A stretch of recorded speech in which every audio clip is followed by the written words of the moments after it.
الرجیم بسم اللہ الرحمن الرحیم۔ ہم سورہ قلم کی آخری آیات پہ چل رہے تھے۔ سورہ قلم میں اللہ تعالیٰ کا ارشاد ہے لولا ان تدارکہ نعمت من رب۔ دیکھو یہ دنیا میں بکھیڑے چلتے رہیں گے، ان کی وجہ سے ہمیں نہ تو مایوس ہونا ہے، ہم اسلام پہ کسی شخصیت کی وجہ سے نہیں چلتے۔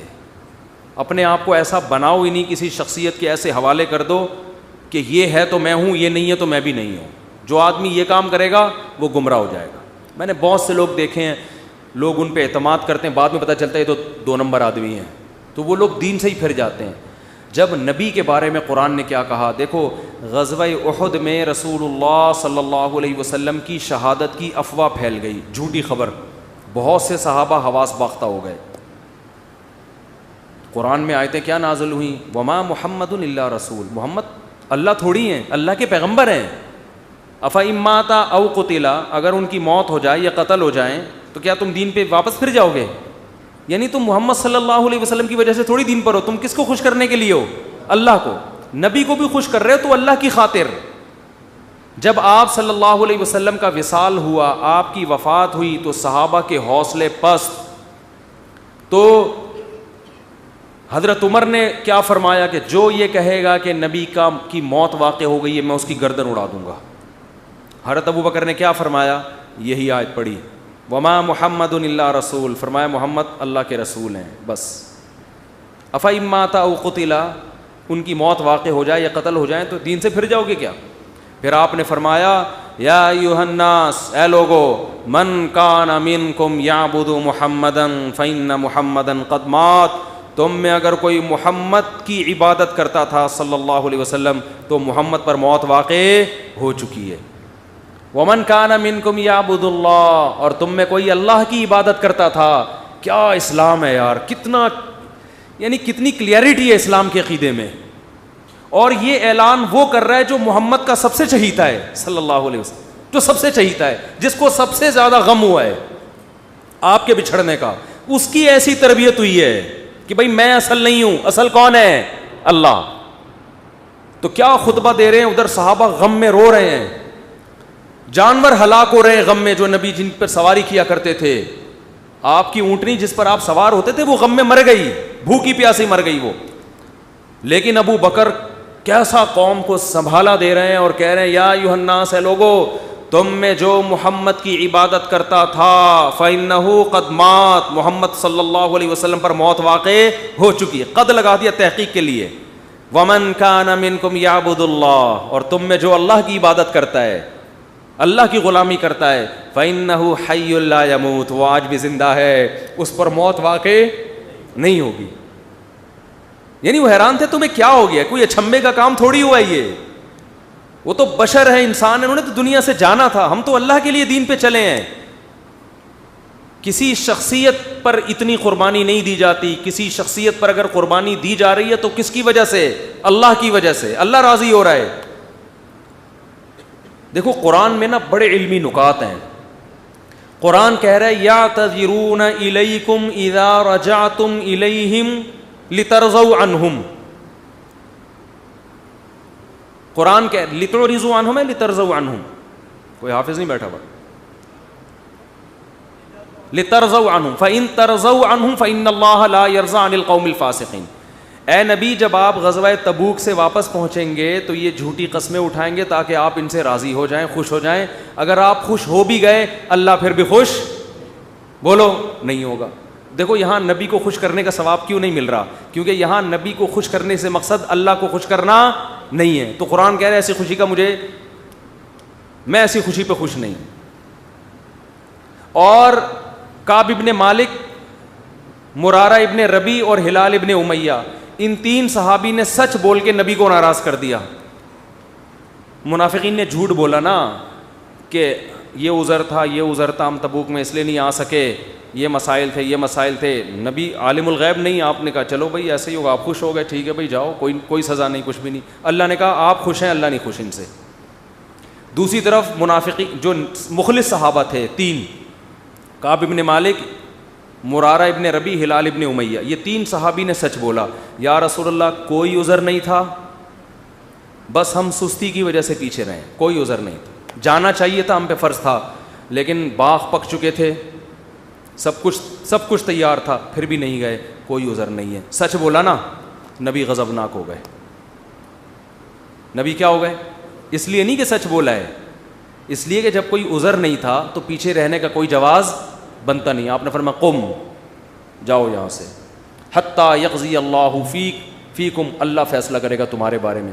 40-50 دن بائیکاٹ ہوا, یہاں تک کہ صحابی کہتے ہیں نبی نے سلام تک کا جواب نہیں دیتے تھے. کیا گزری صحابہ پر, مگر قرآن کہہ رہے ہیں میں کیا تھا ان سے, بولو, راضی تھا, کیونکہ مجھے خوش کرنے کے لیے انہوں نے سچ بولا. تو پھر اللہ نے پیغمبر کو بھی راضی کر لیا بعد میں, اور اتنا خوش ہو گئے پیغمبر, فرمایا اللہ نے تمہاری تو. اچھا اور سنیں, اسلام کے عقیدے بتا رہا ہوں کتنے واضح ہیں کہ ہم اسلام کو فالو کسی مدرسے کے کسی بندے کی وجہ سے نہیں کرتے. اور یہ بھی بتا دوں, اس ایک بندے کی وجہ سے مدرسوں کو بدنام کرنا کہ مدرسے ایسے ہوتے ہیں, یوں ایسے ہوتے ہیں, یہ بھی وہی زیادتی ہے جس کا میں نے ابھی تذکرہ کیا. جب حضرت کعب ابن مالک کی توبہ قبول ہوئی تو ان کو خوشخبری پہنچی, وہ نبی کے پاس آئے. آپ صلی اللہ علیہ وسلم کا چہرہ حدیث میں آتا ہے استنار وجہہ کأن وجہہ قطعۃ قمر, ایسے چمک رہا تھا جیسے 14ویں کا چاند. آپ نے کیا فرمایا, ابشر بخیر یوم مر علیک منذ ولدتک امک, اے کعب اس دن کی خوشخبری قبول کرو کہ جس دن سے تمہاری ماں نے تمہیں جنا ہے, آج تک ایسا خوشی کا دن تمہاری زندگی میں نہیں آیا, اس دن کی مبارکباد ہو تمہیں. حضرت کعب مالک نے کیا کہا, امن کا ام من عند اللہ, یہ خوشخبری آپ کی طرف سے یا اللہ کی طرف سے؟ نہیں آ رہی بات. اس فکر میں لگے ہوئے ہیں کہ اللہ راضی ہے کہ نہیں ہے. دیکھو نبی کے راضی ہونے کا تو یقین ہو گیا نا. یہ نہیں سمجھ میں آئے گا, یہ تو آسان کیس نہیں ہے, بہت مشکل کیس ہے. ارے جب نبی کا چہرہ 14ویں رات کی طرح چمکتا ہوا دیکھ لیا, نبی مبارکباد بھی دے رہے ہیں کہ خوشخبری ہو اور سب معاف, بس اب میں راضی, اب میں خوش, تو کعب ابن مالک کو فکر کیا لگی ہوئی ہے, نہ یا رسول اللہ ذرا کلیئر کریں بات, صاف بتائیں یہ خوشخبری اللہ کی طرف سے ہے یا یعنی اللہ بھی راضی ہوا ہے کہ نہیں ہوا؟ فرمایا لا بل من عند اللہ, نہ میری طرف سے نہیں, کس کی طرف سے؟ اللہ. میں بھی اس لیے خوش ہوں کہ اللہ خوش ہے, اللہ نے معاف کر دیا ہے, اس لیے میں بھی خوش ہوں. پھر کعب ابن مالک خوش ہوئے ہیں. تو بھائی اسلام میں اصل کون ہے؟ اللہ. تبھی علماء کہتے ہیں کسی سے تنہائیوں میں گناہ ہوا ہو بالفرض, اللہ نہ کرے, اور اس نے توبہ کر لی, پھر لوگوں کو پتہ چل گیا, لوگ تانے دے رہے بے تو ویسا تھا, ان تانوں کی پرواہ بولو مت, بولے نہ تمہارا جرم کیا اور نہ ہمیں تم سے معافی مانگنے کی ضرورت, جس سے کیا ہے وہ جانتا ہے. لوگوں کو لفٹ کرایا کرو زیادہ, کیونکہ لوگ اس چیز کو مسلط کر لیتے ہیں. ہمارے حضرت کے پاس ایک بندے کا فون آیا لندن سے, کہتا ہے یار میں نے گناہ کیا تھا, پکڑا گیا, کہہ رہے اب میں نے توبہ کر لی, رو کے گڑ گڑا کے اتنی معافیاں مانگی کہ اللہ نے بھی دل میں سکون ڈال دیا کہ میں نے تجھے معاف کر دیا, کہ لیکن پبلک معاف کرنے کے لیے تیار نہیں ہے. پبلک جب بھی گزر کرے ہے نا وہی, تو پبلک کا دل تو چھوٹا ہوتا ہے نا, پبلک کا دل کیا ہوتا ہے؟ چھوٹا. تو ایسی صورت میں پبلک کو زیادہ لفٹ نہیں کرائے, بولے جاؤ تمہاری ایسی کی تیسی, ہم جانے اللہ جانے تو کون ہوتا ہے بھائی میرے کو. اور قرآن کے الفاظ دیکھو یار, وَمَن يَعْمَلْ سُوءًا أَوْ يَظْلِمْ نَفْسَهُ ثُمَّ يَسْتَغْفِرِ اللَّهَ يَجِدِ اللَّهَ غَفُورًا رَحِيمًا. ایسے وجد والی آیتیں ہیں. فرمایا جو بھی گناہ کرے گا, اپنی جان پہ ظلم کرے گا, ظلم ہو گیا, گناہ ہو گیا, شیطان نے بہکا دیا اس کو, غلط ہو گیا اس سے, حقوق العباد سے اس کا تعلق نہیں ہے, کیونکہ حقوق العباد میں پھر اس بندے سے بھی معافی مانگنا ضروری. کچھ جرائم ایسے ہیں جو اللہ اور بندے کے آپس کے معاملات. فرمایا پھر اس کو خیال ہوا کہ بھائی خدا تو انتقام لے گا, اور ویسے بھی غیرت کے خلاف ہے, جس نے اتنے احسانات کیے اس کو ناراض کرنا. قرآن کہہ رہا ہے ثم یستغفر اللہ, پھر وہ اللہ سے کیا کرتا ہے؟ معافی. کیا عجیب الفاظ ہیں. اللہ نے یہ نہیں فرمایا غفرہ اللہ, اللہ اسے معاف کر دے گا, نہ, یہ انداز نہیں ہے, یہ اللہ اس سے انتقام نہیں لے گا. فرمایا یجید اللہ غفور الرحیم, وہ اللہ کو پائے گا, وہ دیکھے گا کہ اللہ غفور بھی ہے اور رحیم بھی, وہ دیکھے گا اپنی آنکھوں سے. یہ ایسے ہے جیسے ہم کسی کو دعوت دیں کہ آپ ہماری دعوت پہ آؤ, آپ پوچھتے ہیں کیا کیا ملے گا. ایک طریقہ ہوتا ہے آپ بتائیں بھائی بریانی کا انتظام بھی ہے, کباب بھی ہیں, اور اللہ بھلا کرے چکن کا بھی انتظام ہے, اور کڑھائی بھی ہے, 2-4 چیزیں اور بتا دی آپ نے, تو وہ ذہن میں رکھ کر آئے گا ٹھیک ہے بھائی یہ چیزیں ہوں گی. ایک اسٹائل یہ ہوتا ہے وہ کہ بھائی کیا ملے گا, تو آپ اس کو بتائیں جب تم آؤ گے نا تو میری دعوت میں پہنچنے کے بعد تمہیں محسوس ہوگا کہ وسیم بھائی چھوٹے موٹے سیٹ نہیں ہیں. وسیم بھائی نے دعوت کی, یہ جی تم پالو گے, یہ چیز محسوس کرو گے کہ وسیم بھائی طبیعت کے تنگ, ایسا دسترخوان ہوگا, چھوڑو بریانی کباب, چھوٹی وہ غریبوں والی باتیں ہیں. کیا بریانی, مسالے والی بریانی, اور مفتی صاحب کے بیان سنتے رہتے الٹے الٹے, مسالے والی بریانی, چپلی کباب, کوئٹہ کی چائے. ابے بھائی چھوڑو یہ باتیں, یہ تو کہیں کھانچے وانچے میں پڑی ہوئی ہوگی. ٹھیک ہے نا, یجد تم پاؤ گے, مجھے محسوس کرو گے کہ یہ چھوٹا موٹا سیٹ نہیں ہے. دسترخوان دیکھ کے اندازہ ہو جائے گا بھائی کوئی بہت بڑا آدمی ہے. تو قرآن کے الفاظ کیا ہیں آپ کو پتہ ہے؟ جو بڑے لوگوں کی دعوتیں, مولانا طارق جمیل صاحب نے بتایا کویت کے شہزادوں نے ان کی دعوت کی. ایک تو لوگوں کو نا مولویوں کی دعوت میں جانے سے بھی تکلیف اور نہ جانے سے بھی تکلیف. مولوی گارڈ رکھے اس سے بھی ان کو تکلیف ہوتی ہے, گارڈ نہ رکھے اس سے بھی تکلیف, گاڑی رکھو اس سے بھی تکلیف, رکشے میں جا رہا ہے, چنچی میں جا رہا ہے, اس پہ بھی ان کو تکلیف ہوتی ہے. تم چھوڑ دو کسی کی پرسنل لائف, وہ ریوو میں بیٹھا ہے, وہ پجاروں میں بیٹھا ہے, وہ رکشے پہ لٹک کے جا رہا ہے, وہ ہوٹل میں انڈا مور پہ پراٹھے کھا رہا ہے, اپنے خرچے پہ کھا رہا ہے نا, کوئی زکات کے پیسے تھوڑی کھا رہا ہے. میں انڈا مور پہ پراٹھا کھا رہا ہوں, لگے 3 بیویاں ہو کے بھی پراٹھے کہاں کھا رہے ہیں. پوری پوسٹ چلا دی میرے خلاف, پوری پوسٹ چلی ہے, نام نہیں لیا اس نے, بولا بعض لوگوں کی 3 اور پراٹھے کہاں کھا رہے ہوتے ہیں. یعنی گھر پہ اتنا بھی کنٹرول نہیں ہے کہ گھر میں ان کو عزت کے ساتھ ناشتہ مل جائے. بدتمیزی کی انتہا ہے یار. تمہیں کس نے کہا کہ ہمیں گھر میں ناشتہ نہیں ملتا اس لیے ہم وہاں جا کے کھا رہے ہیں؟ بھائی ہمیں وہ پٹھان ہوٹل کا پراٹھا بچپن سے پسند ہے, لت پڑ گئی ہے تو کھا لیتے ہیں, اور ہمیشہ تھوڑی کھاتے ہیں, کبھی کبھار جا کے کھا لیتے ہیں. گھر میں ہوتا ہے سب کچھ, گھر والے بٹھا رہے ہوتے ہیں, یار وہ پراٹھے کا لک, وہ گھر میں لا کے کھاؤ, وہ مزہ بھی نہیں آتا. اب کوئی بندہ جاوید نہاری میں یا سہیل نہاری پہ بیٹھ کے وہاں کھا رہا ہو تو اس کا یہ مطلب ہے کہ اس کو گھر میں کھانا نہیں ملتا. ہم نے وہ نہاری گھر میں لا کے کھانے کی کوشش کی ہے, مزہ خراب ہو جاتا ہے, نہیں آتا مزہ. اور روزانہ تھوڑی ہی ہوتا ہے, کبھی کبھی پوسٹ چلی ہے میرے خلاف, وہ طنز کیا ہے. وہی مثال ہے کہ ایک آدمی گدھے پہ نا, وہ اور اس کا بیٹا سفر کر رہے تھے, گدھا ایک تھا. تو بیٹے نے کہا ابا آپ بیٹھ جائیں گدھے پہ, میں پیدل چلتا ہوں. ظاہر ہے باپ کا احترام, ابا گدھے پہ بیٹھ گئے. تھوڑا سا آگے گئے, لوگوں نے کہا دیکھو باپ ہونے کا ناجائز فائدہ اٹھا رہے ہیں. باپ تو بچے پہ کیا کرتا ہے؟ شفقت کرتا ہے. باپ ہونے کا ناجائز فائدہ. بیٹا بیچارہ, اس نے کہا تو بیٹھ جا بیٹا, میں نیچے اتر جاتا ہوں. بیٹے کو گدھے پہ بٹھایا, خود نیچے. اب گدھے کو لے کے جا رہے ہیں, لوگوں نے کہا ابھی سے بے ادب بنا رہے اپنی اولاد کو, ابھی سے کیا بنا رہے ہیں؟ بے ادب. اس کو باپ بنایا ہوا ہے, خود اس کا بیٹا بنا. تو یہی بچے پھر بڑے ہو کر باپ کے گریبان میں ہاتھ پکڑتے ہیں, پھر یہ روتے پیٹتے ہیں. اس نے کہا یار دونوں بیٹھ جاتے ہیں. دونوں بیٹھے, لوگوں نے کہا گدھا ایک ہے, ڈبل بندہ چڑھا ہوا ہے اس کے اوپر, بے زبان جانور ہے, وہ بیچارہ کچھ بول نہیں سکتا, اس کی بے زبانی سے ناجائز فائدہ اٹھایا جا رہا ہے. انہوں نے کہا دونوں اتر جاتے ہیں. صحیح نا, گدھا بھی پیدل, دونوں بھی. لوگوں نے کہا ان سے بڑا بے وقوف ہم نے دنیا میں کہیں نہیں دیکھا. سواری موجود ہے پھر بھی کم وقت دونوں پیدل جا رہے ہیں. یہ حال ساس کرتی ہے کس کے ساتھ؟ بہو کے ساتھ. وہ ساسیں جو میرا بیان نہیں سن رہی. یہ حال مقتدی کرتے ہیں مسجد کے امام کے ساتھ. یہ ہوتا ہے, ہر چیز الٹی لگتی ہے. اور یہی حال عوام کرتی ہے مولاناؤں کے ساتھ, علماء کے ساتھ. چھوڑ دو کسی کی پرسنل لائف ہے. ہاں اگر وہ چندے لے رہا ہے لوگوں سے, اس کا کوئی مدرسہ ہے, پھر محلے والوں کی ذمہ داری یہ پوچھیں کہ ایسا تو نہیں بھائی چندوں سے لے کے یہ پھر عام آدمی کی نہیں, محلے والوں کی ذمہ داری ہے کہ بھئی آپ ذرا اس کا حساب دیں, کیونکہ بدگمانی تو ہو رہی ہے نا. کہ آپ کے پاس زکوٰۃ کے پیسے بھی آتے ہیں, ایسا تو نہیں, کیونکہ بعض لوگ ایسا کرتے ہیں, سب کی بات نہیں کر رہا, بعض لوگ دکان ہی مدرسے کے نام پہ چلاتے ہیں, وہ ان کا کوئی بزنس نہیں ہوتا, تو 4 دیواری کھڑی کر کے 8-10 یتیم بچوں کو لا کے ڈال دو, کروڑ روپے چھاپنے کی مشین, اسٹیٹ بینک آپ سے آ کے قرضہ لیتا ہے پھر تھوڑے دنوں میں.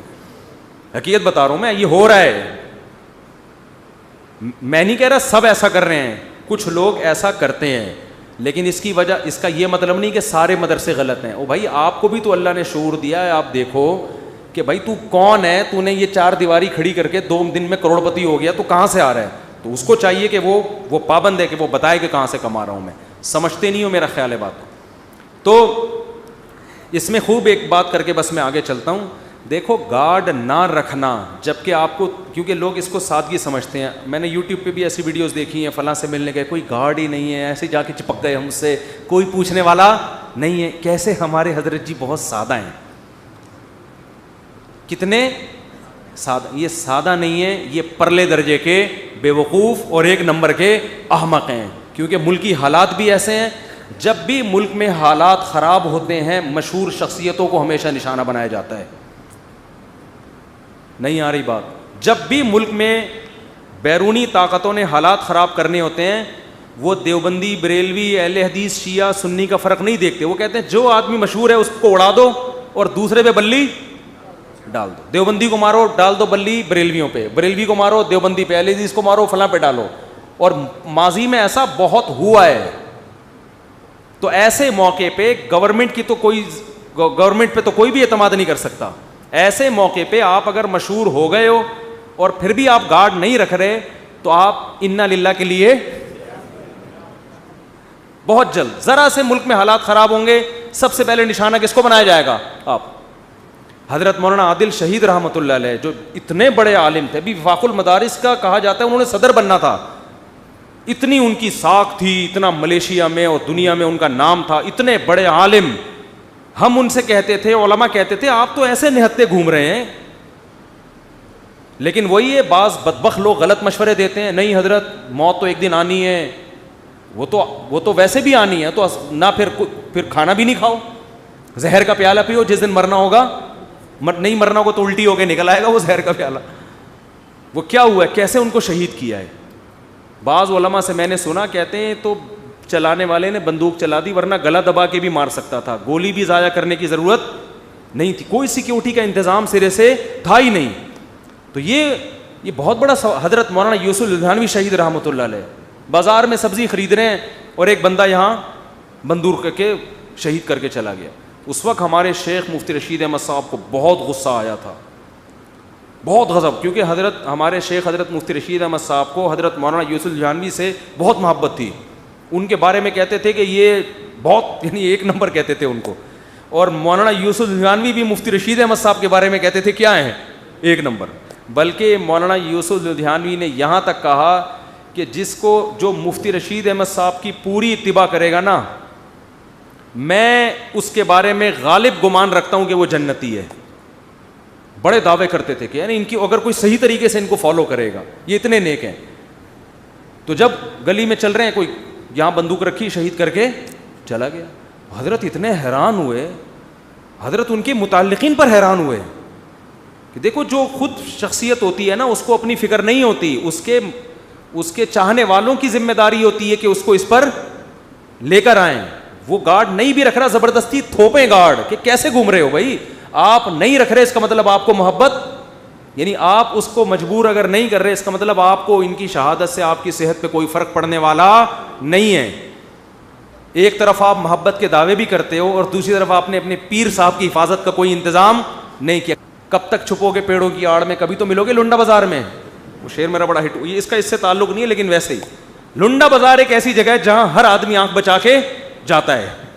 ڈیفنس والے بھی آتے ہیں, کیونکہ وہاں سے خریدی ہوئی پینٹ کے بارے میں کوئی نہیں بتا سکتا کہ یہ طارق روڈ سے خریدی ہے یا لنڈا بازار سے. یہی تو کمال ہے لنڈا بازار کا, اگر پکڑے جاتے تو پھر لنڈا کی مارکیٹ چلتی.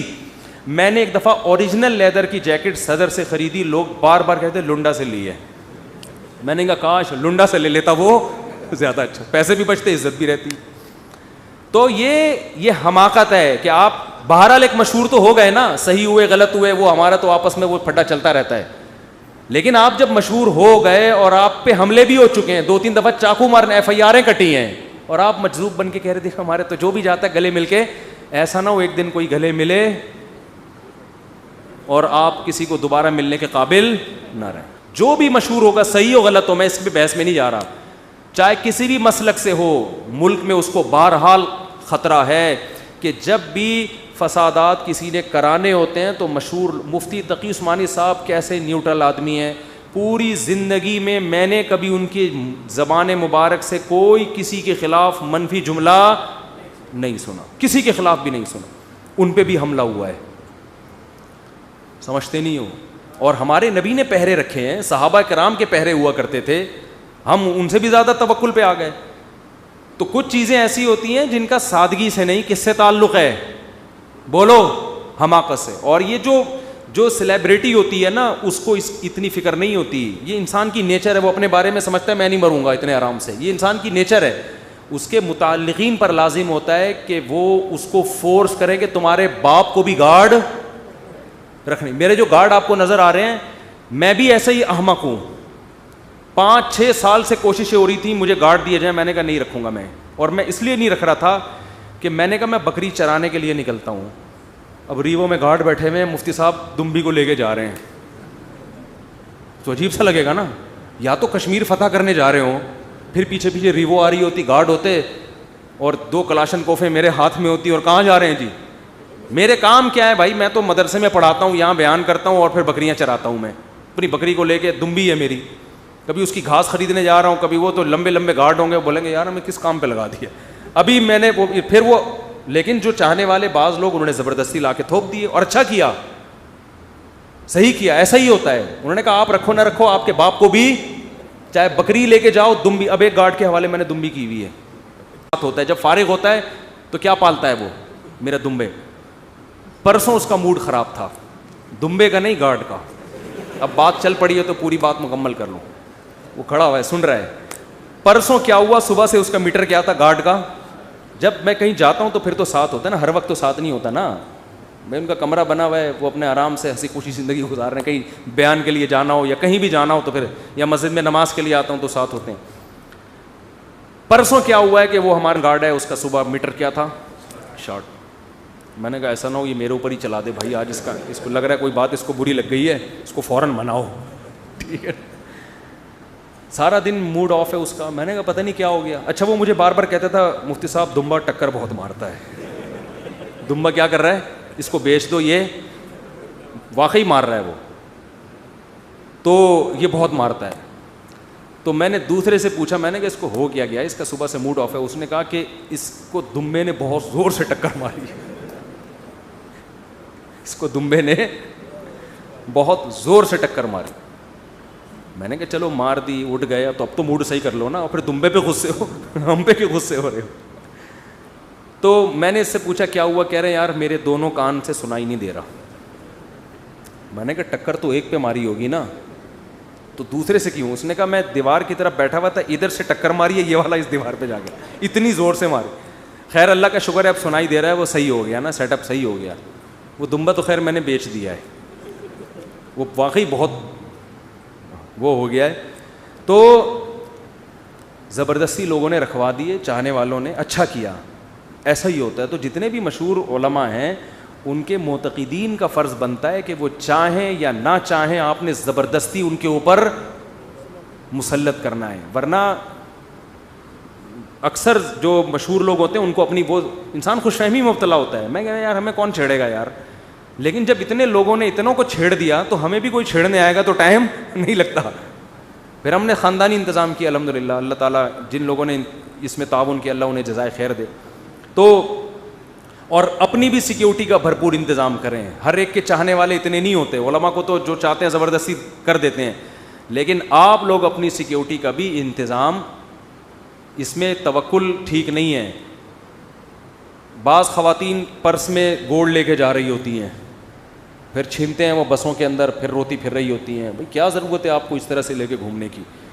کراچی کے حالات تو سڈنی کے موسم کی طرح ہے. سڈنی ہے نا اس میں آسٹریلیا میں, سڈنی ہے پتہ نہیں میلبرن, ایک دم سردیاں ایک دم گرمیاں, وہ ایسا ہوتا ہے. تو کراچی کے حالات کا بھی کچھ پتہ نہیں ہوتا, کب ٹارگٹ کلنگ شروع ہو جائے. پرسوں یہاں بندہ مار دیا سامنے, پرسوں مزدہ کے اندر بیٹھے بیٹھے بندے کو کوئی گولی مار کے چلا گیا, تو وہیں بیچارے کا انا للہ ہو گیا. اب وہ ہم نے کیمروں سے تصویریں نکال لی ہیں, قاتل کا پتہ چل گیا الحمدللہ. اسی کے اپنا گھر کا رشتہ دار تھا جو سب سے زیادہ میت میں رو رہا تھا.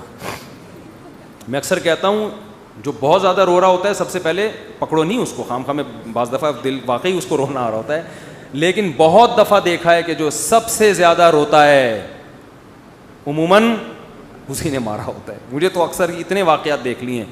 تو جو سب سے زیادہ غم زدہ ہو رہا تھا نا, ہائے ہائے ہائے, اسی وہی نکلا ہے. ہمارے یہاں چاروں طرف کیمرے لگے ہوئے ہیں, تو یہاں کچھ کرنے سے پہلے تھوڑا سا سوچ لیا کریں, ٹھیک ہے نا. مسجد میں بھی لگے ہوئے ہیں. تو کہاں سے کہاں بات چلی گئی, تو میں یہ عرض کر رہا تھا یجید اللہ غفور الرحیم. اچھا اس پہ بھی لوگ وہ کرتے ہیں ہمارے حضرت تو رکشے میں جا رہے ہیں. ہمارے بھائی اگر پیسے نہیں ہیں تو رکشے میں بھی مت جاؤ, پیدل جایا کرو گدھے پہ بیٹھ کے. اللہ نے اگر پیسہ دیا ہے تو اچھی گاڑی میں جاؤ, اور پیسہ ہونا اسلام میں کوئی بری چیز نہیں ہے. حضرت عثمان کے پاس پیسہ تھا, حضرت ابو بکر کے پاس پیسہ تھا, مغیرہ بن شعبہ رضی اللہ عنہ کے پاس پیسہ تھا, حضرت حسن کے پاس اتنا پیسہ تھا, نبی کے نواسے, اتنی دولت تھی کہ ایک باندی کو آپ نے طلاق دی ہے تو 100 باندیاں ایک بیوی کو طلاق دی ہے تو 100 باندیاں اس کو ہبہ کی ہیں. اتنی دولت تھی. باغ پورے صدقہ کر دیا کرتے تھے ایک ایک وقت پہ, تو اتنے باغ تھے تو صدقہ ہوتا تھا نا. حضرت عثمان جہاد میں کئی گھوڑے دے دیا کرتے تھے, تو اتنے تھے تو دیتے تھے نا, اتنا بڑا بزنس تھا. اس پہ بھی لوگ ہیں کہ علماء بزنس کلاس میں کیوں سفر کر رہے ہیں. بھائی اگر زکوٰۃ کے یا چندوں کے پیسے سے کر رہے ہیں تو پھر رکشے میں بھی حرام ہے. اگر اپنے پیسوں سے کر رہے ہیں اور اللہ نے اتنا دیا تو پھر بزنس میں سفر اگر نہیں کر رہے تو برا ہے. جب اللہ نے دیا تو اکانومی میں کیوں جا رہے ہو بھائی, بزنس میں کیوں نہیں جا رہے آپ. تو یہ سب چیزیں کرائٹیریا نہیں ہیں. اصل کرائٹیریا آخرت کا اعمال ہیں. اعمال کو فوکس کرو, پھر بنگلے میں بھی جنت ملے گی اور جھونپڑی میں بھی جنت ملے گی. اعمال صحیح نہیں ہے تو جھونپڑی میں بھی جہنم میں جاؤ گے. اللہ آپ کی غربت دے کے بخشے گا نہیں آپ کو. مثال کے طور پر آپ نماز نہیں پڑھتے, زکوٰۃ نہیں دیتے, غربت میں زندگی گزری, تو اللہ کہ ہائے بیچارہ پہلے اتنا غریب ہے, اس کو میں کیسے جہنم میں ڈالوں. ایسا کوئی بھی ہمارے علم میں نہیں ہے. بلکہ حدیث میں آتا ہے, حدیث کا مفہوم ہے, بعض لوگ دنیا میں بھی ناکام اور آخرت میں. یہ وہ غریب ہیں جن کے پاس پیسہ نہیں تھا مگر نیتیں تھیں کہ کاش پیسہ ہو تو ہم بھی مزے اڑاتے. آپ نے فرمایا یہ اور عیاشی کرنے والا مالدار دونوں جرم میں کیا ہیں, برابر. یہ حسرتیں لے کے جائے گا قبر میں, دنیا میں بھی کچھ نہیں ملا اور مرے گا مرتا ہی جہنم میں. اس لیے کہ تیری ارادے تو تیرے بھی وہی تھے. تو اعمال کو فوکس کرو, ان چیزوں میں مت جاؤ کہ کون رکشے میں سفر کر رہا ہے, کون چینچی میں سفر کر رہا ہے, کون لینڈ کروزر میں بیٹھا ہے اور کون گدھے پہ بیٹھ کے. اگر سادگی پہ آنا ہے تو پھر گدھا ہے, پھر بائک بھی سادگی کی علامت نہیں ہے. پھر کس پہ جاؤ, گدھے پہ جاؤ. اصل سادگی جب پتہ چلے گی. ہمارے حضرت ایک دعوت میں بیٹھے ہوئے تھے تو بڑی پرتکلف دعوت تھی, مرغ و مسلم. تو ایک جعلی پیر بھی بیٹھا ہوا تھا وہاں. اب پیروں کی عادت ہوتی ہے شو مارنے کی نا, یہ بتانے کی کہ سادگی سادگی. اس پیر نے کیا کیا, اس نے بولا ہو استغفر اللہ, یہ اسراف نہیں ہے, مرغے اور بریانیاں کیا کیا پکا لیا, توبہ توبہ. ہمارے نبی کو تو جو کی روٹی بھی نہیں ملتی تھی. تو حضرت نے کہا یہ میرے لیے بنایا, آپ کے لیے جو کی روٹی آئے گی تھوڑی دیر میں. ہمارے حضرت اسٹریٹ فارورڈ تھے, سیدھا سیدھا. انہوں نے فرمایا یہ کس کے لیے ہے, آپ کے لیے بھی جو کی روٹی ہم. اس نے کہا کیا مطلب بھائی, وہ مرغا اپنے آگے کیا. فرمایا یا تو باتیں نہیں کرو یا بیٹھ کے آرام سے کھاؤ. تو خام خواہ کی بلا وجہ کی. یہ تو ہمارے نبی کی طبیعت تھی, مزاج تھا. صحابہ کو تھوڑی منع کیا آپ نے اچھا کھانے سے. تو جلدی سے بات کو سمیٹتا ہوں. قرآن کیا کہتا ہے, جو گناہ کرے گا اور توبہ کرے گا یجید اللہ غفور الرحیم. اللہ یہ نہیں فرما رہے کہ اس کو معاف کروں گا. اللہ فرماتے ہیں جیسے کوئی بندہ دعوت پر آئے تو آپ کہو بھائی تم پاؤ گے کہ میں چھوٹا موٹا سیٹ نہیں ہوں. ہاں میں اس پہ واقعہ سنا رہا تھا کہ حضرت مولانا طارق مل صاحب ایک دفعہ کویت کے شہزادوں نے ان کی دعوت کی. تو اب وہ کیا تصور دماغ میں لے کے گئے ہوں گے. فرماتے ہیں میں حیران ہو گیا, اونٹ کے بچے صحیح پورے روسٹ. نہیں آئی سمجھ میں. آپ کو پتہ ہے اونٹ کا بچہ کسے کہتے ہیں؟ اونٹنی کے جو بچے ہوتے ہیں نا, وہ ذبح کر کے کھال اتار کے کنووں میں پورے روسٹ چاول بھر کے دسترخوان پہ رکھے. بکرے روسٹ تو سنے ہوں گے, اونٹ روسٹ نہیں سنے ہوں گے. اب جو شہزادے ہیں ان کے لیے یہ کوئی اتنی بڑی چیز نہیں ہے. ان کی یہ بریانی ہے. ٹھیک ہے نا, ان کی بھی کیا ہے. اب ان سے اگر مولانا طارق جبیل صاحب پوچھیں شہزادوں سے جی آپ کی دعوت ہے کیا کیا ملے گا, تو ان کو غصہ آئے گا نا, نہیں آ رہی سمجھ میں یار. او بھائی ان کو غصہ آئے گا نا کہ یار ہم کویت کے شہزادے ہیں, ہماری کرنسی دیکھو, اور ہم یہاں کا تو غریب آدمی اتنا پرتکلف کھانا کھاتا ہے, اور تم شہزادوں سے پوچھ رہے ہو کھانے میں, آپ کو غم ہو رہا ہے کہ پتہ نہیں بریانی ملے گی کہ نہیں ملے گی, پتہ نہیں روٹی ہوگی کہ نہیں ہوگی. تو اگر وہ ان سے پوچھتے تو وہ جواب میں یہ تھوڑی کہتے کہ یہ بھی ہے یہ بھی ہے, وہ کہتے بھائی آ جاؤ پتہ چلے گا شہزادوں نے دعوت کی ہے. آ جاؤ گے تو پتہ کیا چلے گا, پتہ چل جائے گا کہ شہزادہ بھی کوئی نائجیریا کا نہیں, کہاں کا, کویت کا, عرب شہزادہ ہے, اس کی دعوت ہے, آپ آئیں. اور ان کو پتہ چل گیا, انہوں نے بیان میں بھی بتا دیا. تو اللہ کا انداز یہی ہے, فرمایا تم سے کتنا بڑا جرم ہو جائے, کتنا بڑا جرم, یہاں تک کہ نبی نے فرمایا کہ اللہ فرماتے ہیں یا عبادی لو بلغت ذنوبک عنان السماء, تم نے گناہ کرتے کرتے کرتے کرتے زمین آسمان کے خلا کو بھر دیا, اتنے گناہ ہو گئے. ثم استغفرونی, پھر ایک دن تمہیں خیال آیا یار یہ غلط ہوا ہے, یہ نہیں ہونا چاہیے تھا, رب کو منانا چاہیے, بالآخر اس کا انجام برا ہے, گناہ کی سزا ملتی ہے. تو آپ نے ہاتھ اٹھا کے اللہ سے معافی, کسی اور کے در پہ نہیں گئے, کسی کی پرواہ بھی نہ کرو کون کیا کہہ رہا ہے, اللہ سے معافی مانگی. تو حدیث کے الفاظ کیا ہیں, قرآن کے الفاظ بھی عجیب ہے جو میں نے بتائے. قرآن کے الفاظ کے اللہ فرماتے ہیں معاف کرنا, تو یہ تو ہلکی بات ہے نا, معاف کروں گا تو مطلب یہ کہ یہ بریانی ملے گی, کوفتے ملیں گے, سالن, یہ تو ہم نے بتا دیا نا. اللہ فرماتے ہیں توبہ کر کے دیکھ تو اللہ کو غفور اور رحیم پائے, غافر نہیں راحم نہیں, غفور مبالغہ ہے. تو اللہ کو محسوس کرے گا کہ تیرا رب چھوٹا موٹا معاف کرنے والا نہیں ہے, رحیم کا مطلب بہت رحم کرنے والا ہے. اور اللہ یہ تجھے دکھائے گا, دکھائے گا کا مطلب کیا ہے, تیرے دل میں سکون پیدا ہو جائے گا کہ میرے رب نے مجھے معاف کر دیا. یہ توبہ کا پہلا انعام ملتا ہے دنیا میں, معاف بھی کرے گا اور اطمینان بھی دلا دے گا کہ معاف کر دیا. تعلق, وہ اطمینان کی علامت کیا ہے, اللہ سے جو تعلق ٹوٹا ہوا تھا وہ آپ کو جڑا ہوا محسوس ہوگا. گناہ کی وجہ سے جو دل میں کالک آ گئی تھی وہ کالک آپ کو ختم ہوتی ہوئی نظر آئے گی. یہاں تک علماء کہتے ہیں کہ بعض لوگ گناہ کر کے ایسی توبہ کرتے ہیں کہ گناہ سے پہلے جو اللہ کا ان سے تعلق تھا نا, گناہ کے بعد جب توبہ کی تو اس سے زیادہ اچھا تعلق پیدا ہو جاتا ہے ان کا, پہلے سے بھی زیادہ اچھا اللہ کی محبت پیدا ہو جاتی ہے. یہ تو قرآن میں, حدیث میں کیا آتا ہے کہ اگر زمین اور آسمان کے خلا کو تم نے گناہ کر کر کے پر کر دیا, ثم استغفرونی, پھر مجھ سے مغفرت طلب کرو, لغفرت, معاف کروں گا. اتنا کافی تھا نا یہ جملہ, یار نہیں آ رہی سمجھ میں. دیکھو اللہ یہ کہہ دیتے کہ زمین اور آسمان کے خلا کو پر کر دیا, مجھے ناراض کیا ہے نا, پبلک کے پاس جانے کی ضرورت نہیں. عیسائیوں میں پادریوں کے پاس جا کے معاف کرواتے ہیں, اتنے پیسے لے لو معاف کر دو. اللہ کہتے ہیں پادری کا کیا بگاڑا ہے تم نے, ناراض مجھے کیا ہے, نماز چھوڑی ہے مجھے ناراض کیا, زنا کیا مجھے ناراض کیا, انٹرنیٹ پر فحش فلمیں دیکھی مجھے ناراض کیا, یہ جو ہو رہے ہیں گناہ آج کل, کچھ بھی کیا مجھے ناراض کیا نا, آؤ میرے سامنے گڑ گڑاؤ.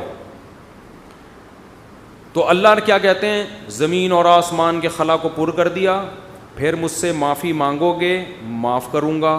کافی ہے نا, بس کر دیا معاف. آگے اللہ ایک اور جملہ بناتے ہیں, لا ابالی, کسی کی پرواہ. بولو, اردو میں لفظ سماعت ہو کہتے ہیں بڑا لا ابالی قسم کا آدمی ہے, سنا یہ لفظ, ہاں بولنے میں کچھ ٹیکس لگتا ہے.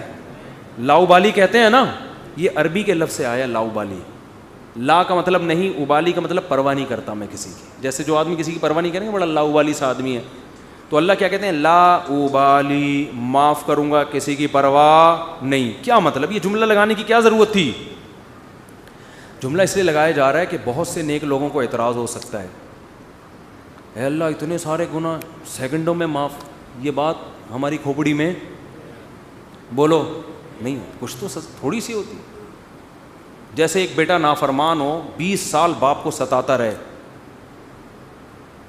اب باپ کو زندگی بھر ستایا اس نے, باپ نے کہا ایسی کی تیسی ہے, ابھی دیکھتا ہوں میں جائیداد سے آگ کر دوں گا, میں یہ کر دوں گا. باپ بوڑھا ہو گیا, مرنے لگا ہے بھائی, اب جائیداد کی تقسیم کا وقت آ رہا ہے, اور اب یہ گیا, اس کو پتہ ہے کہ اب تو سارا معاملہ خراب, زندگی بھر ستاتا رہا. آخر میں آ کے ابا سے کہتے ہیں ابا I am very very sorry. ابا کہتے ہیں چل جا معاف کیا. دوسرے بیٹوں کو آئے گا نا غصہ, ہے بھائی ابا یہ کیا, یہ تو آپ کے رحم دل ہونے سے ناجائز فائدہ اٹھا رہے ہیں بھائی, ابھی آپ کے جانے کا وقت ہے اور یہ آ کے سوری کر کے چلا گیا. تو ابا اگر ابا ہوں گے تو آپ دوسرے بچوں کو کیا بولیں گے, باپ تم ہو یا میں ہوں؟ کیا خیال ہے, باپ تم ہو یا ٹھیک ہے تمہارا مشورہ ہے میں نے سوچ لیا. باپ بہرحال کون ہے, میں, میری مرضی, میری جائیداد ہے, میری میراث ہے, میں کسی کو بھی نہ دوں, میں صدقہ کر دوں, جاؤ. لیکن انسان کا اتنا ظرف ہوتا نہیں ہے. اب اللہ پر تو موت واقع نہیں ہوگی لیکن انسان پر تو موت واقع ہوتی ہے, اور موت کے بعد رحمت کے چانسز ختم, توبہ کے دروازے بند. ساری زندگی گناہ کرتا کرتا اب موت سے پہلے اللہ سے کیا کہہ دیتا ہے, آئی ایم سوری, معاف کر دے. تو اللہ کہتے ہیں کہ میں معاف کر کے, آگے پہلے ہی بتا دیا کہ کسی کو اعتراض کرنے کا حق, اللہ کو پتہ ہے بہت سارے لوگ آئیں گے, یا اللہ یہ کیا ہے بھائی, یہ کیا اتنے سارے گناہ ہو رہے ہیں اور اس نے معافی اور 1 سیکنڈ میں معاف, یہ تو تیری حکمت کے خلاف ہے, یہ تو مصلحت کے خلاف ہے, یہ تو یوں ہے, یہ تو ناانصافی ہے. اللہ کہتے ہیں بولنے دو, مجھے پرواہ, بولو نا, نہیں ہے. تم نے تھوڑی جہنم بنائی ہے, میں نے بنائی ہے. نافرمانی اس نے میری کی, معاف کرنے کی طاقت مجھے ہے, تو میں جس کو چاہوں معاف کروں. تمہیں کیا تکلیف ہو رہی ہے, تم اپنی بات کرو مجھ سے کہ تمہیں کسی جرم کے بغیر میں سزا تھوڑی دے رہا ہوں.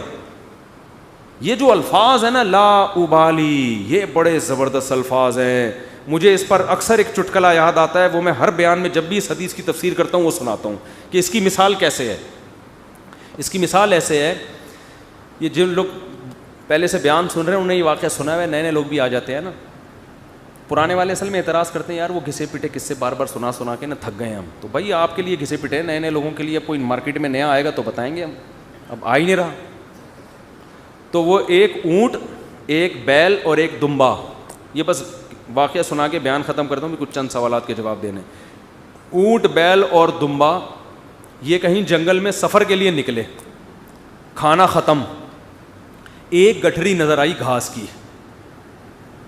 اب تینوں میں پھڈا ہو گیا, اونٹ کہہ رہا ہے میں کھاؤں گا, بیل کہہ رہا ہے میں کھاؤں گا, دمبا کہہ رہا ہے میں کھاؤں گا. اونٹ نے کہا دیکھو میں تمہارا بزرگ ہوں, ہم تینوں ایک معیار بنا لیتے ہیں, جو اس معیار پہ پورا اترے گا وہ کھانا وہ کھائے گا. یہ پیشکش کس نے کی, اونٹ نے. اس نے کہا میں قبیلے کا بڑا ہوں, دیکھو تو اب میں جو سجیشن دوں گا اس پر عمل کرو. تو ہم تینوں میں سے جو اپنا سب سے پرانا ہونا ثابت کر دے گا کہ جو دنیا میں سب سے پہلے آیا ہے وہ اس گٹھری کا مستحق ہے. اونٹ کا خیال تھا میں ہی ہوں, بزرگ ہے, لوگوں نے کہا چلو جی بزرگوں کا احترام اسلام میں ٹھیک ہے واجب ہے. دمبے نے کہا ٹھیک ہے بھائی میں اپنا ثابت کرتا ہوں, میں بہت پرانا ہوں. انہوں نے کہا کتنا پرانا؟ انہوں نے کہا دیکھو ابراہیم علیہ السلام نے بچہ ذبح کیا, نہیں ہوا تو دمبا آ گیا. یہ روایت صحیح نہیں ہے لیکن چلو فرض کر لیتے ہیں, دمبا آ گیا. اس کا مطلب میں 4000 سال سے ہوں, ابراہیم علیہ السلام کے دور میں بھی میں تھا. اونٹ چکرا گیا, اس نے بولا یہ تو پہلی گیند پہ ہی آؤٹ ہو رہا ہوں میں. تو بیل نے بولا کہ آدم علیہ السلام جب زمین پہ آئے تھے زمینداری کے لیے ٹریکٹر ایجاد نہیں ہوئے تھے, تو کچھ تو اگایا ہوگا نا, تو کھیتی باڑی کس سے کی تھی انہوں نے؟ بیل سے. اس کا مطلب میں کب سے ہوں؟ دمبا تو آؤٹ ہو گیا نا. اونٹ پریشان کہ کم وقت, اس سے پہلے تو تاریخ لکھی نہیں گئی ہے, اس سے پہلے تو تاریخ لکھی اور سجیشن بھی میری تھی. اونٹ ٹینشن میں آیا, اس نے کیا کیا, وہ گھاس کی گٹھری اٹھا کے اپنے کوہان پہ رکھی. تو دمبے نے بولا بھائی میں تو بہت پرانا ہوں. اس نے بولا مانتا ہوں, میں نے کب کہا, آپ بہت پرانے ہیں, میں آپ کے بعد آیا ہوں. بیل نے کہا میں تو اس سے بھی پرانا ہوں. اس نے کہا میں نے بولا کہ آپ پرانے نہیں ہیں, تو بھائی یہ پھر ہمیں دو. اس نے کہا دم ہے تو لے لو. اس نے کہا ہمت ہے تو اٹھا لو. اونٹ کے خوان سے کون اٹھائے گا, چلو دفعہ یہاں سے, تمہاری ایسی کی تیسی. سجیشن بھی خود ہی دی, بولا جس میں دم ہے لے لے بھائی, چلو. اس کو کہتے ہیں لا ابالی. نہیں آئی بات سمجھ میں؟ اللہ ایسا نہیں کرتا. کہ وہ اپنی تجویز کے خلاف چلے. یہ تو میں نے صرف ایک واقعہ سمجھانے کے لیے کہ بھائی اللہ کے سامنے کون لڑ سکتا ہے, اللہ کے سامنے کون دلائل دے سکتا ہے کہ اللہ وہ اتنے سارے گناہ کیے تو 2 منٹ میں معاف کر رہا ہے. اللہ کہتے ہیں جو جس نے دلائل کے انبار لگانے ہیں نا, پہلے لگا کے رکھے, کتابوں میں لکھے, پورے رسالے لکھ دے. میری نظر میں اس کی کوئی ویلیو نہیں ہے, کیونکہ خدا میں ہوں, تم نہیں ہو. نافرمانی میری کی ہے, تمہاری تھوڑی, تمہیں کیوں تکلیف ہو رہی ہے؟ یغفر لمن یشاء ویعذب من یشاء, جس کو چاہوں گا معاف کروں گا, جس کو چاہوں گا عذاب دوں گا. یہ اللہ نے اپنے ہاتھ میں رکھا ہے تاکہ جب کوئی گناہ کرے تو گڑ گڑائے کس کے سامنے؟ اللہ کے سامنے. ہمیں پتا ہے کہ اللہ کے سوا معاف کرنے والا کوئی بھی نہیں ہے. معافی کا اختیار اللہ کے ہاتھ میں, سزا کا اختیار اللہ کے ہاتھ میں. تو میں اس لیے کرا رہا ہوں کہ مخلوق کو زیادہ لفٹ کرانے کی ضرورت نہیں ہے. لوگ مجھے کہتے ہیں ہم سے گناہ ہو گیا, فلاں نے کہا یوں ہے یوں ہے. میں کہتا ہوں بھائی تو بولے تو کون ہوتا ہے؟ تو میرا باپ ہے, تو میرا ماموں ہے, تو کیوں پوچھ رہا ہے؟ میں جانوں اللہ جانے, تیرا کیا مسئلہ ہے بھائی؟ اور یہ بات سے بات چل پڑی ہے. شادی کے بعد عورتوں میں یہ بہت بڑا مرض ہے, اپنے پرانے قصے, پرانی غلطیاں میاؤں کے سامنے ظاہر کر دیتی ہیں ان کو اعتماد میں لینے کے لیے. جتنے اللہ نہ کرے, بعض خواتین کے ساتھ ہمیشہ نہیں ہوتا. ستار بھائی وسیم, بھائی ستار کو چھوڑو یار, نیک آدمی ہے, کوئی بھی چکر ان کے چلے ہوتے ہیں تو وہ اپنے شوہر کو اعتماد میں لینے کے لیے کہ میں آپ سے اپنے, دیکھیے آج میں آپ سے اپنے دل کی کچھ باتیں شیئر کرنا چاہتی ہوں. دل کی کچھ باتیں شیئر کرنا چاہتی. کیا شیئر کرنا چاہتی ہیں جی؟ دیکھیے اب ہم دونوں ایک دوسرے کے شریک حیات ہیں, میں نہیں چاہتی کچھ آپ سے چھپا رہے. آپ سے پہلے میری ایک جگہ اور بھی شادی ہو چکی ہے, چھپ کے ہوا تھا نکاح, یہ ہو رہا ہے, پھر وہاں بھی ہوئی تھی, یہ بھی ہوا, پھر اس سے چکر چلا, لیکن میں نے توبہ کر لی تھی. اور تم اس کو کیوں بتا رہی ہو؟ تم تو چھوڑو, وہ انسان ہے بھائی, وہ اس کے دل میں بدگمانی, ایک بال آ گیا قیامت تک وہ بال نہیں نکلے گا. چھوڑو تمہارا ماضی کیا گزرا, اس کو بولو بھائی میں بہت نیک گھرانے میں پیدا ہوئی ہوں, بہت نیک ہوں, اسی طرح قبول ہو, ٹھیک ہے. نہیں تو میاں تفتیش کر رہے ہوتے ہیں گھس گھس کے, موبائل میں تفتیش کر رہے ہوتے ہیں گھس گھس کے. تو یہ کس نے اجازت دی آپ کو تفتیش کرنے کی بھائی؟ اسی طرح عورت شوہر سے بھی نہ پوچھے, پرانے, وہ بھی مکھنچو بیٹھ کے اپنے پرانے قصے سنا رہا ہوتا ہے, اس کو بھی اعتماد کیا ہو جاتا ہے. جو اللہ نے جس گناہ پہ پردہ ڈالا, آپ خود اگر اس کو ظاہر کر رہے ہو تو آپ سے بڑا بے وقوف دنیا میں کوئی بھی نہیں. ایک عورت نے مجھے بتایا کہ میرے شوہر کو مجھ پہ شک ہوا, اس نے ماضی, شادی سے پہلے, دیکھو شادی کے بعد کی بات ہے, شادی سے پہلے کیا ہوتا رہا چھوڑو اس کو, ٹٹولا, بالآخر میں نے اگل دیا جی میرا کسی سے غلط تعلق تھا, میں نے توبہ کر لی. کہہ رہے جب بھی پھڈا ہوتا ہے کہتے تم ہو تو وہی نا. میں نے کہا غلطی آپ کی ہے, کیوں بتا رہی ہو بھائی؟ وہ 100 دفعہ بھی پوچھ رہے ہیں آپ کیوں بتا رہے ہو, کیوں بتا رہے ہو آپ اس کو؟ تو ہمارا تعلق کس سے ہونا چاہیے؟ ہم اللہ کے بندے ہیں, جرم اللہ کا, تو توبہ بھی کس سے؟ اللہ کی. اور ایک اور بات سے بات نکلتی ہے, بعض خواتین کے ساتھ کوئی ایسا واقعہ ہو چکا ہوتا ہے کہ وہ کنواری نہیں رہتی. بعض دفعہ کوئی مسئلہ ہوتا ہے ان کے ساتھ, یا بعض دفعہ کوئی برائی ہو چکی ہوتی ہے جس سے وہ توبہ کر چکی ہوتی ہیں, وہ شادی کرتے ہوئے ڈر رہی ہوتی ہیں. تو وہ ڈر رہی ہوتی ہیں کہ شوہر کو پتہ چلے گا, وہ کہے گا یہ تو کنواری نہیں ہے.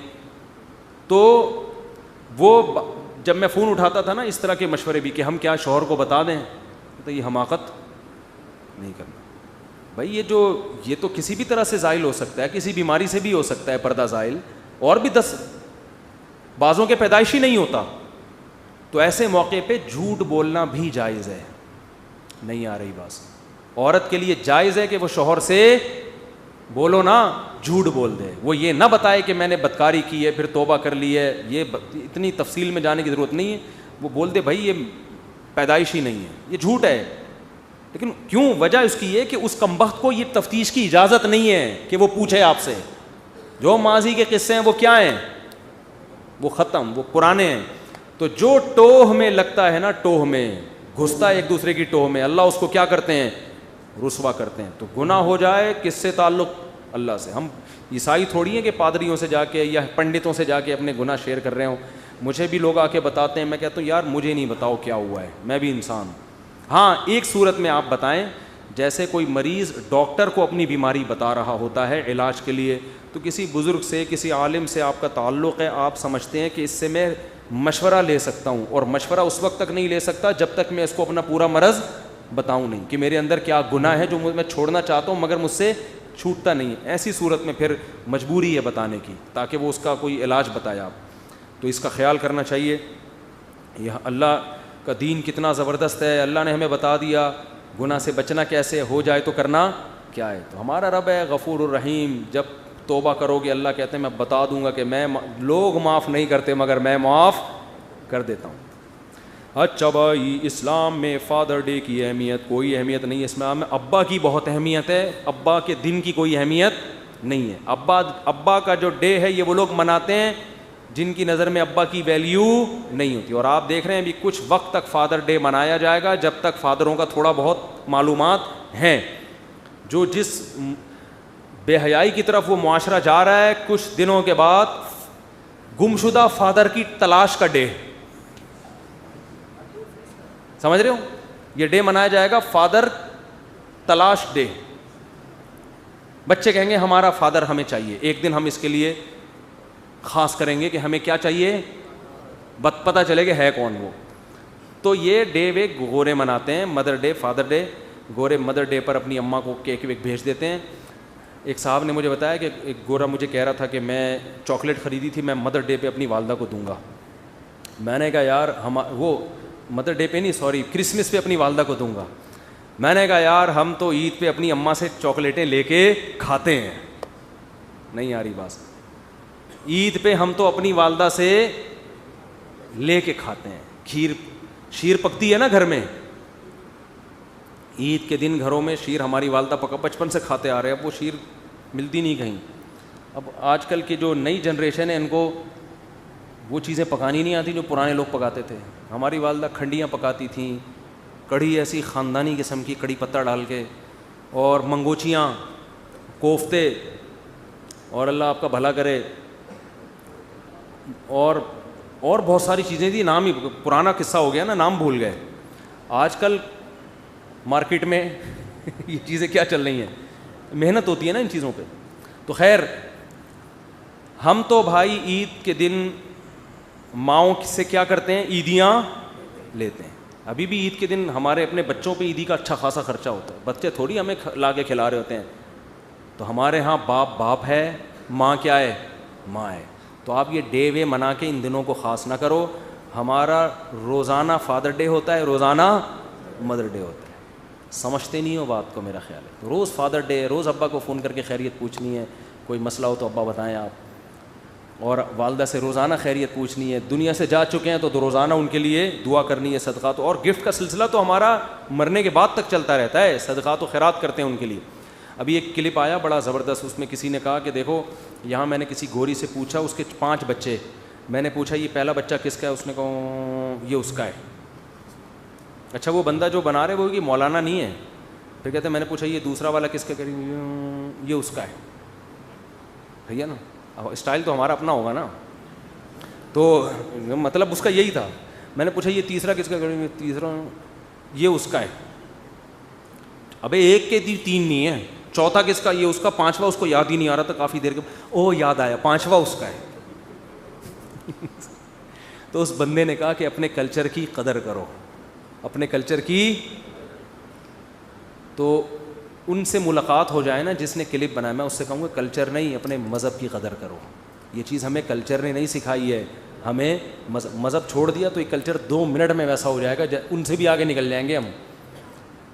یہ مذہب کی قدر کرو, مذہب کی اہمیت ہے. مذہب نہیں ہوگا تو یہ سب چیزیں, انڈیا کا کلچر بھی ہندوؤں میں یہی ہو رہا ہے فیوچر میں, ان کے یہاں بھی وہی بے حیائی آہستہ آہستہ پھیلتی جا رہی ہے. تو مذہب ہے جو روکتا ہے, کلچر نہیں روکتا. نہیں ہو بات کو تو یہی ہو جائے گا, وہ سوچتے رہیں گے. پھر ایک دن بچے سوچیں گے, بچے آپ کے ابا کون سے ہیں, بچہ کیا کہے گا, ابے چھوڑو ایک ان باتوں میں کیا رکھا ہے. آخر میں آ کے کیا کہے گا, ابے چھوڑ کوئی اور بات کر. کہے گا جب فادر ڈے آنے والا ہوگا اس سے ایک دن پہلے تحقیق کر لیں گے. ایسا نہ ہو غلط آدمی کو گفٹ چلا جائے ہمارا, چاکلیٹ خرید کے رکھی ہوئی ہے, اس انسان کو کھلا دیں. سمجھتے ہو, میں نے پشاور میں بیان کیا تھا نا, میں نے ان سے ایک بات کہی پشاور والوں سے. میں نے کہا دیکھو انسان میں گدھے میں کیا فرق ہوتا ہے. انسان کا جب تعارف ہوتا ہے یہ میرا ماموں ہے, یہ اس کا چاچو ہے, یہ اس کا خالہ ہے, یہ اس کی پھپھی ہے, یہ اس کا.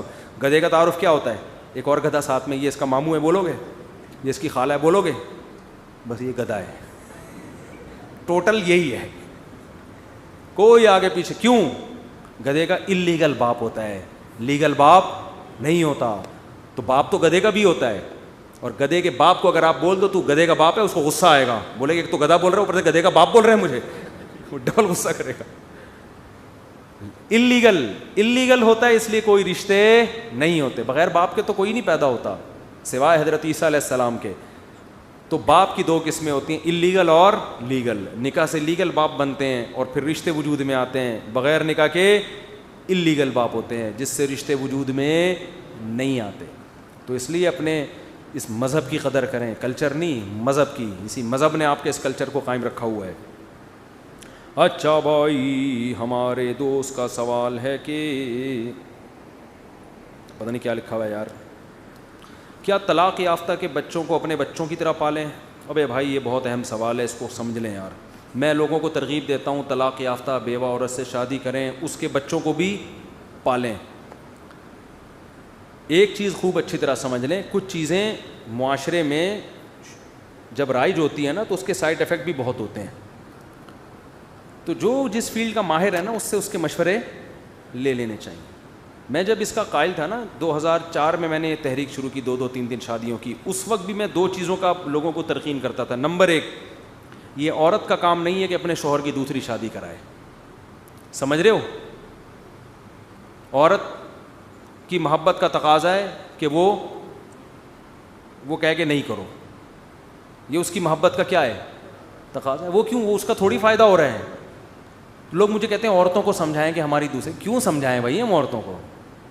یہ ایسے قربانی کے بکرے سے آپ کہیں گے لیٹو ذبح ہونے کے لیے, وہ کہے گا بھائی تجھے اللہ نے حکم دیا ہے کہ مجھے لیٹا, مجھے تھوڑی حکم دیا ہے, میں تو جہاں موقع ملے گا بھاگوں گا میں. تو یہ الٹے کام نہیں ہم سے کرواؤ آپ, صحیح ہے نا؟ عورت کیوں؟ اس کو تو تکلیف ہوتی ہے. تو یہ تو آپ کا ہے, آپ سمجھتے ہو دم ہے تو ٹھیک ہے, نہیں ہے تو آرام سے بیٹھو.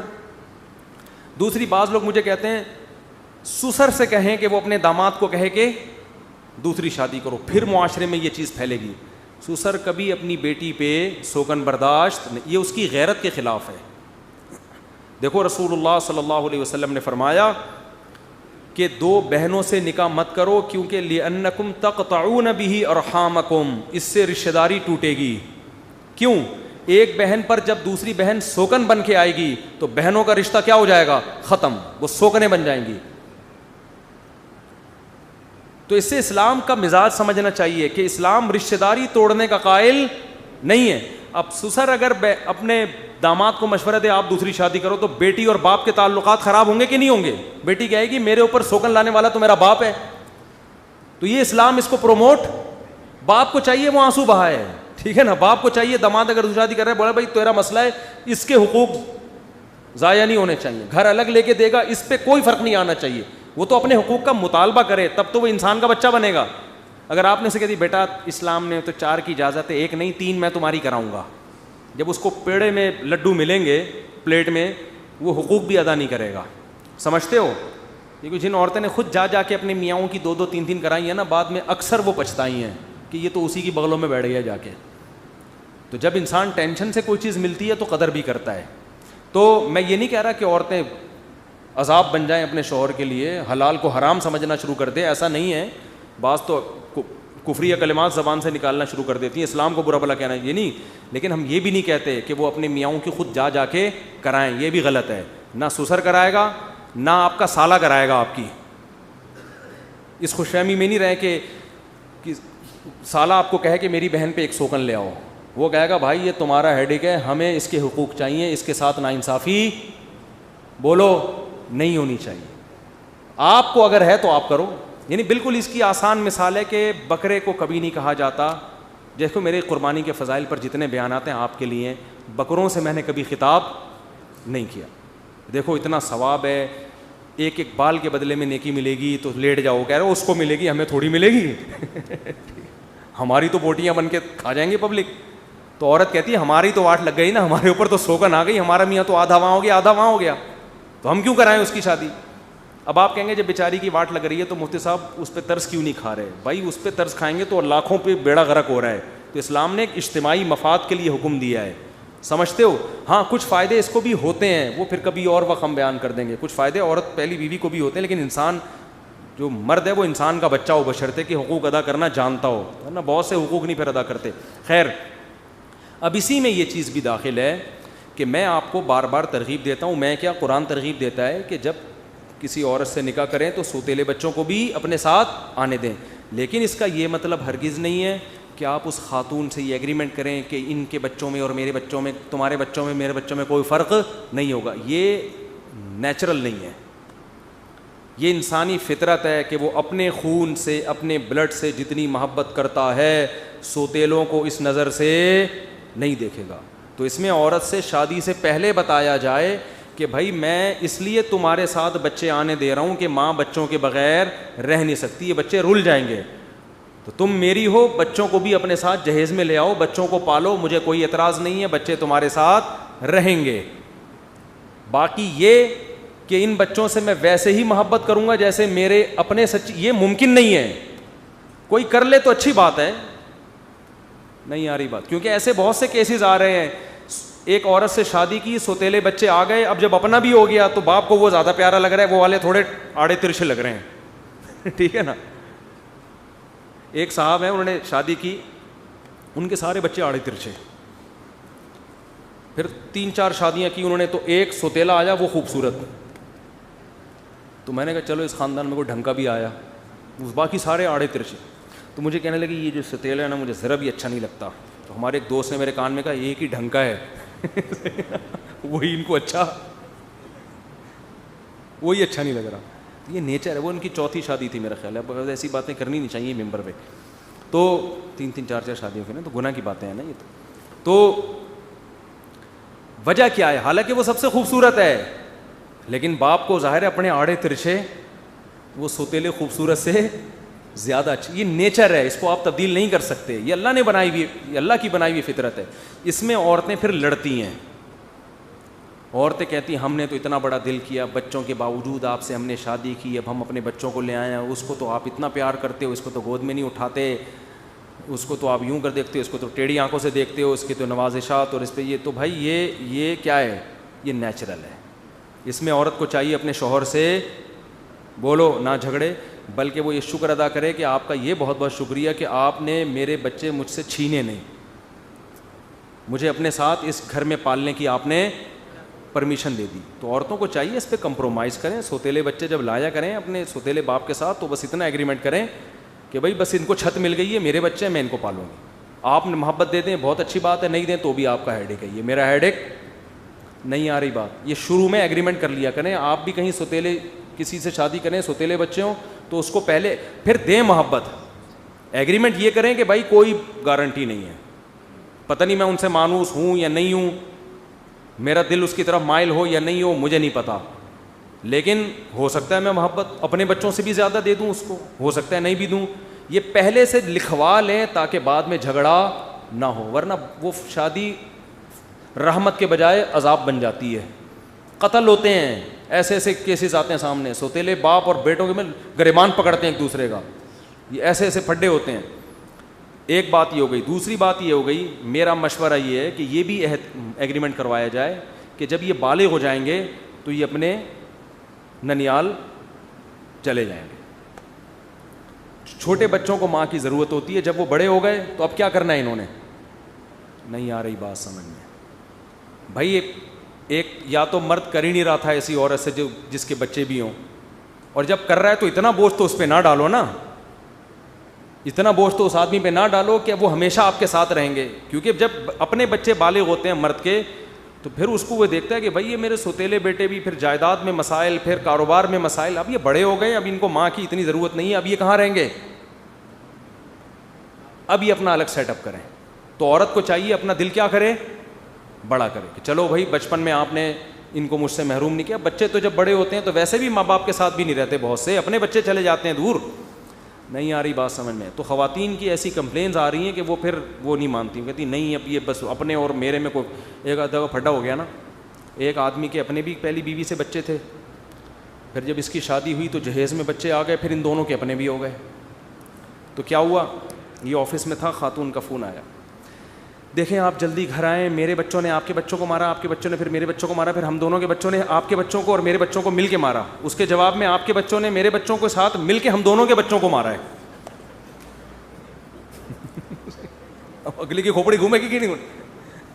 کیا میرے بچوں نے آپ کے بچے پھر ہم دونوں کے بچے, پھر ہم دونوں کے بچوں نے پہلے آپ کے بچوں کو, پھر ہم دونوں کے بچوں نے پھر میرے بچوں کو. اس کے جواب میں میرے اور آپ کے الگ الگ بچوں نے ہم دونوں کے بچوں کو پکڑ کے مارا ہے. تو آدمی کی پہلے کہ مفتی صاحب کے بیان سن کے یہ ہوا ہے ہمارے ساتھ. تو جیسے جیسے بڑے ہو جائیں پتلی گلی سے نکلو, اگلا سیٹ اپ بناؤ بھائی. ہاں کسی کا زر بڑا ہو, تعلقات بعض دفعہ سوتیلے کے ساتھ اتنے اچھے ہوتے ہیں کہ آپ خود کہو گے یار نہیں بھائی میرا اپنا تو کسی کام کا نہیں ہے, یہ والا یہ زیادہ خدمت کرتا ہے. تو اخلاقیات کا دائرہ تو بہت وسیع ہے. قانون کیا ہے؟ ضابطہ یہی ہے کہ بھائی پہلے لکھواؤ ریٹن میں کہ بھائی میں آپ کے بچوں کو آپ سے چھینتا نہیں, لیکن یہ توقعات نہ لگانا کہ ان کو وہی پیار ملے گا جو میں اپنے بچوں کو دوں, یہ توقع نہ لگانا. اور جیسے ہی بڑے ہو گئے یہ اپنا الگ سیٹ اپ بنائیں, کیونکہ پھر ایڈجسٹ ہونا بہت مشکل, بہت لڑائیاں ہوتی ہیں. بہن بھائی رہ لیتے ہیں آپ میں, سوتیلے میں مسئلے ہوتے ہیں پھر. تو یہ بہت دنوں سے سوچ رہا تھا اس پہ میں بات ریکارڈ کرواؤں گا, کیونکہ اب لوگوں میں اللہ کا شکر ہے یہ ہو رہا ہے, طلاق یافتہ بیوہ عورتوں سے شادیاں کرتے ہیں, وہ پھر وہ ان پورے چیزوں کی رعایت نہیں کرتے, لینے کے دینے پڑ جاتے ہیں ان کو. پھر وہ کہتے ہیں یار مجھے پیار کرنے کا دل نہیں چاہ رہا اس بچے کو, میں کیسے اٹھا کے گود میں چپکاؤں, اللہ اللہ سو جا, دل چاہ رہا تھا کم بخت مر جا. تو یہ چیزیں زبردستی نہیں ہوتی ہیں, صحیح ہے نا, ان پہ زبردستی آپ کسی کو گن پوائنٹ پہ کسی سے محبت نہیں کروا سکتے. تو پہلے بتا دو بھائی آپ کی گود میں آپ سے چھینوں گا نہیں, بدتمیزی نہیں کروں گا ان کے ساتھ, بد اخلاقی نہیں کروں گا. اچھا خرچے کے بارے میں بھی پہلے کلیئر کر لو. سوتیلے بچے آ رہے ہیں, آپ خرچہ افورڈ کر سکتے ہو تو بتاؤ کہ ان دونوں کا خرچہ میں برداشت کروں. نہیں کر سکتے تو آپ بتاؤ کہ بھائی یہ دونوں بچے آپ کے ساتھ آئیں گے, آپ کا خرچہ میرے ذمے, ان کا خرچہ اپنے ماموں اور چاچا اور نانا سے لو, میں افورڈ بولو نا نہیں کرتی. یہ پہلے ریٹرن میں ہونی چاہیے یہ چیزیں, ورنہ زبانی کلامی بھی نہیں. زبانی میں اتنے تم نے تو بولا تھا میں لے کر آؤں گا, وہ بولے کہ میں نے تو بولا ہی نہیں تھا, وہ تم نے بولا, اتنے پھڈے کسی کا باپ بھی فیصلہ نہیں کر سکتا کس کمبخت نے کیا بولا تھا. تو ریٹرن میں ایک چیز ہوتی ہے بھائی یہ پہلے سے طے شدہ ہے کہ سوتیلے بچے جہیز میں ماں کے ساتھ رہنے کی اجازت ہوگی, خرچہ سوتیلا باپ بولو نہیں اٹھائے گا. خرچہ کون اٹھائے گا؟ اگر گنجائش نہیں ہے, گنجائش ہے تو اٹھاؤ یار, ثواب ملے گا اس, بہت ثواب کی بات ہے. ہمارے نبی نے تو خود خرچہ اٹھایا ہے نکاح کر کے. آئی بات سمجھ. دوسری بات, یہ موضوع مکمل ہو جائے, جب آپ کسی طلاق یافتہ یا بیوہ سے شادی کریں بچوں سمیت, تو یہ بھی لکھوائیں کہ یہ بچے ماں کے ساتھ رہیں گے لیکن ہمارے ریت و رسم کا خیال کر کے. ان کا ننیال والا سیٹ اپ یہاں بولتے کیوں نہیں, کیونکہ وہ سیٹ اپ الگ ہوتا ہے, یہ والا الگ ہوتا ہے, وہ پھر ایڈجسٹ ہونے میں. اب ایک صاحب مولانا صاحب نے شادی کی, وہ کہتے ہیں میں اپنے بچوں کو ہاف سلیوز کپڑے نہیں پہناتا, بچیوں کو میں پورے, اس ستیلی بچی کے سلیولس کپڑے. اب وہ سمجھا رہے ہیں, وہ پھڈے ہو رہے ہیں, قاتلانہ لڑائیاں ہو رہی ہیں. تو یہ سب چیزیں پہلے سے کیا ہونی چاہیے کہ بھائی وہ ایک اگر یہ نہیں کرے گا تو باقی بھی دیکھ کے بگڑیں گے اس کو. تو یہ بھی کہ بھائی یہ ہمارے کلچر کو فالو کرنا پڑے گا ان کو, اس شرط پہ ہمارے خاندان میں رہیں گے. جو ادب تمیز ہمارے خاندان میں ہے وہ والی ان کو, عورت کو چاہیے وہ لچک پیدا کرے اپنے اندر کہ بھئی ایک آدمی اتنی بڑا ظرف کر کے رکھ رہا ہے تو اب تھوڑا سا اس کی بھی تو مانو نا. تو اب وہ کیا ہوتا ہے کہ وہ پھر پورا ہی نہ چھوڑنے لگتی ہیں اس کو. اور یہ بھی بتا دیا جائے بھئی جائیداد میں کوئی حصہ ان کا بولو نہیں ہو. ولدیت میں اپنا نام نہیں ڈالوں گا, یہ حرام ہے. ولدیت میں سچی مچی کے ابا کا نام ڈلے گا.